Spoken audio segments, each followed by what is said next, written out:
Hey guys, welcome back to Click Academics. In today's video, I'm going to be teaching you guys how to solve this problem without a calculator. So we have 2 to the power of 18 minus 1.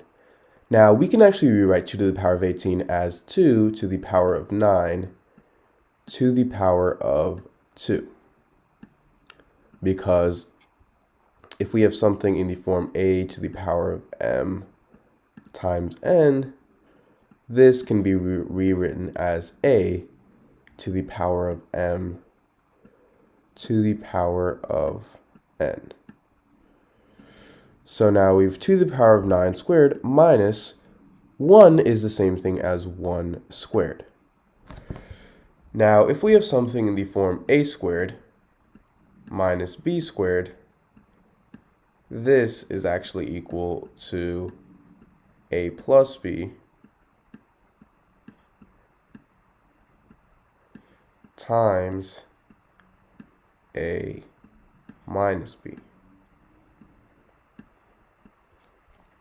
So if we plug these in for a and b, we get 2 to the power of 9 plus 1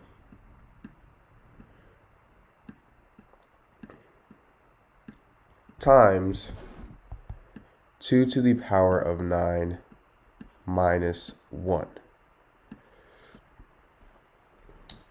Now 2 to the power of 9, well, 2 to the power of 9 we could rewrite as 2 to the power of 4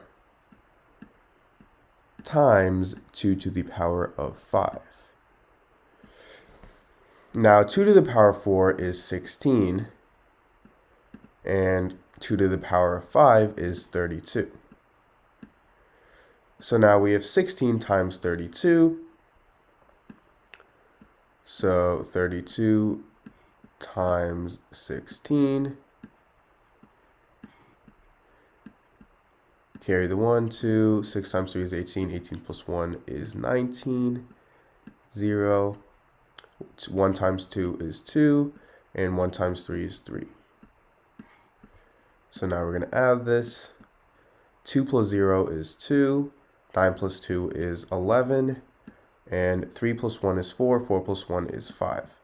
So we get 512. So that is 2 to the power of 9.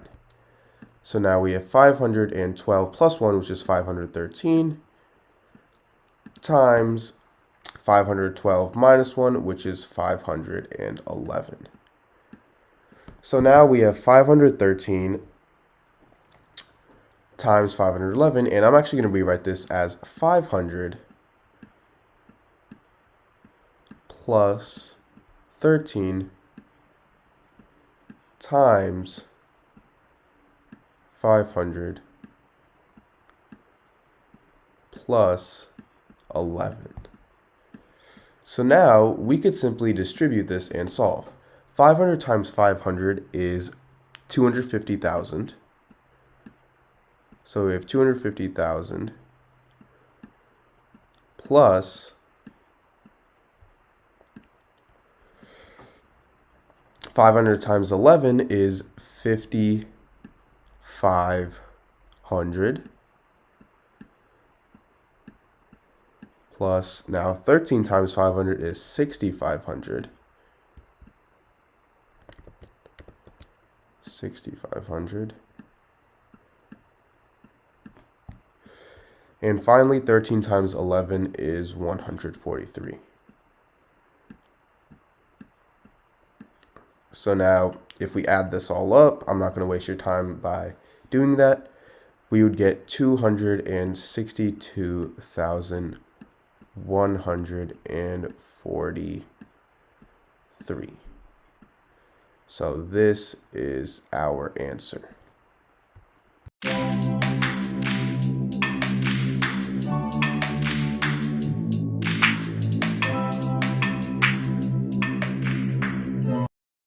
Hey guys, welcome back to Click Academics.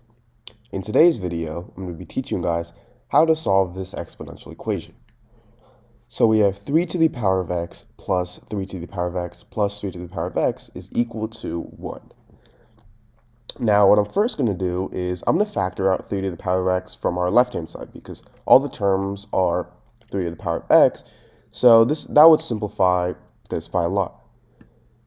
So now we have 3 to the power of x times, now 3 to the power of x divided by 3 to the power of x is 1, plus 3 to the power of x divided by 3 to the power of x is 1, and same thing here, 1. So equal to 1. Now let's solve what's in the parentheses. We have 1 plus 1 plus 1, and that's 3. So now we have 3 to the power of x times 3 is equal to 1.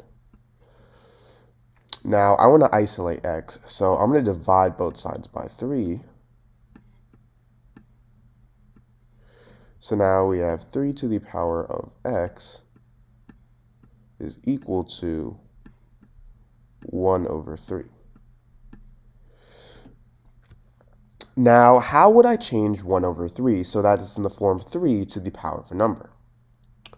Well, if we have 1 over a, this is actually equal to a to the power of negative 1. So 1 over 3, well, this would be 3 to the power of negative 1. So now we have 3 to the power of x is equal to 3 to the power of negative 1, meaning x is equal to negative 1. And if we plug in negative 1, we get 1/3 plus 1/3 plus 1/3, and 1/3 times 3 is 1. So we know that's right.